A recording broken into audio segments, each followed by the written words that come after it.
26-year-old Israeli gang leader been arrested in Bryanston yesterday. So it's alleged that he is attached to a criminal group that's actually been on Interpol's red notice list since back in 2015. He's just one of many, including convicted drug trafficker Martin Evans, who was arrested in Midrand back in 2014, and Irish woman and murder accused Ruth Lawrence, who'd been hiding out in Bloemfontein. So let's make sense of all of this for you now. Bringing our guest, William Booth is a criminal defense attorney, joining us via our video link this morning. And William, it's great to have you on the program so early on a Friday. Thanks so much indeed for making time. You know, part of the many questions I reckon South Africans have is, what is it, if anything, about our laws that allows the most hardened criminals to run away from their countries and find refuge here? Good morning. I don't think it's as much what the law says or what laws we have in place in South Africa, because we do have fairly strict laws with regard to bail and or other matters relating to criminal activity. I think it's more of how those laws are put into operation. In other words, how are they policed? So it'd be interesting to see on what basis this Israeli fugitive is actually in South Africa. Yeah. How did he come in? Is he here on some or other permit? Is that permit or visa valid? And how was it in fact obtained? So if somebody's on a red list, it would be expected when that person comes into a country that immigration at the border posts would pick it up immediately. So, it is of concern as to how he is here, because his arrest isn't linked to the fact, as I understand it, that he is actually a fugitive from Israel, but more that there was a search at a residence in Bryanston where he and a couple of others were arrested for, it seems, very serious offenses. So obviously, for those offenses, he would be prosecuted in South Africa. Then the next step would be whether there would be a request from Israel for his extradition to Israel to stand trial there on whatever charges are presently pending in that particular country. So he may never have been arrested if there was not a search and seizure operation. Obviously, the police obtained information about alleged criminal activity at this particular house. And it's obviously very serious offenses. I mean, there's some very high caliber firearms that were confiscated. So one wonders what actually was going to happen with that particular group. So it wasn't, again, about, well, the South African authorities knew that you had this wanted criminal in the country. It was more they were arresting him together with all these others for offenses that were actually committed here. That's interesting. Are you suggesting that, authorities here at home may have found him by accident?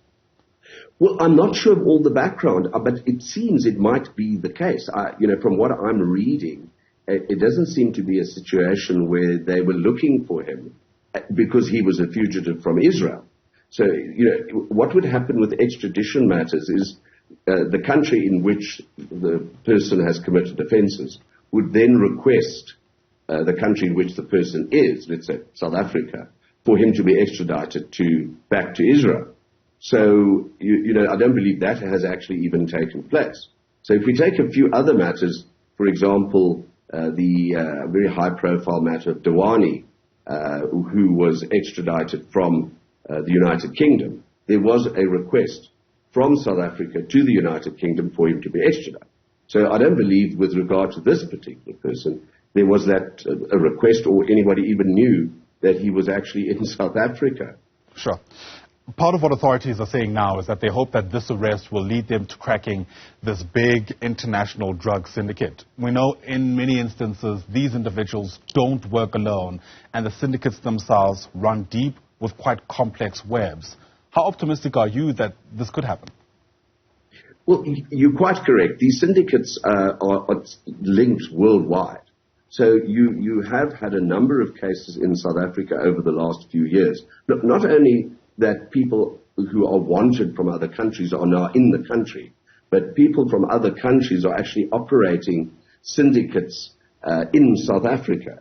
It goes right the way through. It could be drug cartels. It could be groups that are involved in huge fraudulent activity, the rest. So it seems to be international-wise that one has to look at it. And I think my view is that there has to be better cooperation between countries internationally. So there are various laws in place with regard to international cooperation between various countries. But again, are they being effectively dealt with by, let's say, the authorities in this country? And I think there needs to be far greater contact worldwide with regard to highlighting who are these syndicates, who's involved, and then have the policing authorities in those countries internationally cooperating at a far more effective basis. Yeah. It does happen. Interpol, as we hear here, have issued a red notice against this particular person. But the point is, that's since 2015. So why has nothing happened since then to apprehend this person who seems to have been involved in extremely dangerous activities in Israel and again now in South Africa? I mean, he hasn't been here visiting this country. He hasn't been here running legitimate business, it would seem. It's all to do with international criminal activity, and that's where the authorities have got to be far, far more effective. And you see there's so much politics in a lot of the agencies that are dealing with crime in the police itself and broader afield in the organizations, agencies that should be effectively stopping crime. But, there's so much back and forth and infighting that you don't actually have these organizations getting on with what they should be doing, stopping, combating international crime, and of course, crime locally. And, you speak about the many questions we need to ask ourselves here at home. Authorities apparently are going to go back to this house in Bryanston. And many questions being raised, of course, is around who owns this house, what's been happening there, what we could glean from that kind of knowledge in order to at least clamp down on who must have been aiding this fugitive and his accomplices here in this country. Absolutely. I'm not sure where the other persons that have been arrested come from. Whether they are all from Israel or from other countries, or whether they're all linked to some international organized criminal activity. But I think of what is concerned to me, and I'm sure for everybody else, is the firearms. I mean, certainly drug dealing is also very serious, but it's the firearms and the type of firearms that have been confiscated. One starts thinking, well, what actually was going on there? So one must, although I'm sort of a bit critical about how the agencies and organizations in South Africa are dealing with combating crime, the point is one must compliment the police who were involved here. So obviously they got information. They went to a local magistrate's court and obtained a warrant to search the premises. So one must compliment the police that were involved in this particular instance. But, how was it allowed that this particular fugitive and the others that arrested with him, wherever they may come from, have been allowed to be here so long? And but at least it looks like they've stopped some serious activity, and one wonders what was going to happen if this group was not in fact arrested. So who does own the house? That is a very, very important question.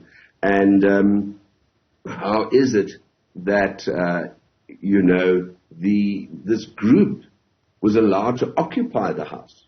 Yeah, seemingly the owner has to be seriously investigated. Not only how they were allowed to occupy the house, but how they were able to do so so seamlessly, given the fact that neighbors say they didn't suspect anything untoward was happening there.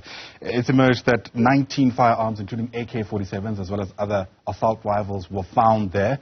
And that, of course, hopefully is going to raise further questions around how that happened. William Booth, thanks for your time. Great speaking to you, sir. Really do appreciate your insights this morning. William Booth is a criminal defense attorney, live here on the AM Report.